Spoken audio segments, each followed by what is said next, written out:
My name is Joshua Schultz, and this is another Small Business Bite. What I'd like to discuss today is how do you, as a commodity service or product provider, pull away from your competition? And what I really mean is, how do you get more margins and get customers willing to pay for them? In both of my previous businesses, we were very much a commodity provider. We were providing the same product that you can get from thousands of companies, both in and out of this country. So how did we double our margins and maintain double-digit revenue growth? Well, here's the secret. At each stage, we did something hard. So what does this mean exactly?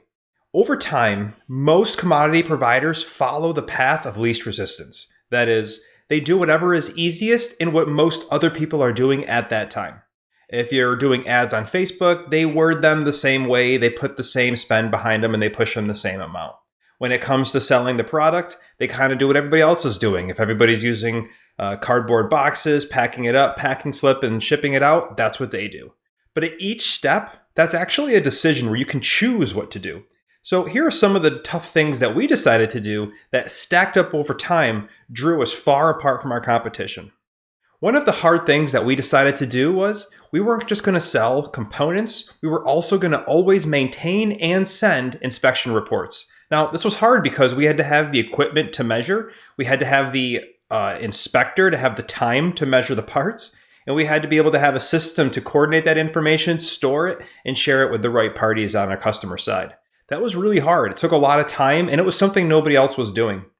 But we decided, hey, you know what? We're going to really step into this and own the quality aspect, guarantee the quality, document the quality, and share the fact that we're meeting the quality with all of our customers. So that was one thing that differentiated us. What that did, though, is it helped us get customers that cared more about quality, that paid more for quality, and that had higher requirements.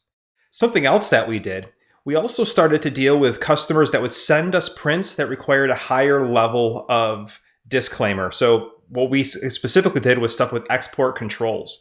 Most of the competitors that dealt with us would just push these inside and say, oh, we're not licensed to be able to do this. What we did is say, hey, what do we need to do to get licensed? How much is it? Is there an ROI? It took us about a year and a half, but through that year and a half, we ended up getting trained, creating the infrastructure, and then going after specifically those kinds of export controls focused companies that would only do business with somebody that understood export controls. It became part of our sales pitch. And once again, we got types of customers that paid more. Another example of doing the hard thing. When it comes to freight forwarding, a lot of people just partner with a freight forwarder. They send them kind of the documents or what's going to get shipped. And then boom, that freight forwarder takes care of it from A to Z. Well, we did this for a little while, but we had a space where we weren't working anything hard. So we decided, why don't we start doing this ourselves? We ended up being able to micromanage how we pulled freight from all over the world. Building consolidation centers and really understanding how freight moved globally helped us be able to cut our costs and once again, increase margins as our scale grew and our volume grew globally. So again, the main point here is over time, there are opportunities to do the hard thing. And that doing the hard thing, the differentiated thing that other people don't want to spend the time on, it has some kind of restricted barrier or wall. It might be a paywall, it might be a license, it might be some kind of training that you have to go through.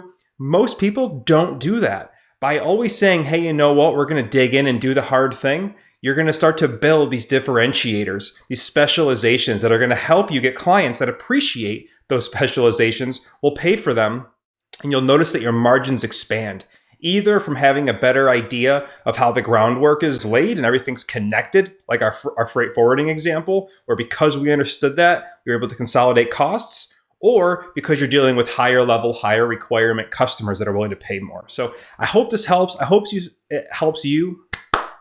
I hope this helps, and I hope it helps you start to think about, hey, where are we just going along with the flow where maybe we can start to do the hard thing? And I guarantee you that if you do hundreds of hard things all together, you're going to be very, very hard to compete with.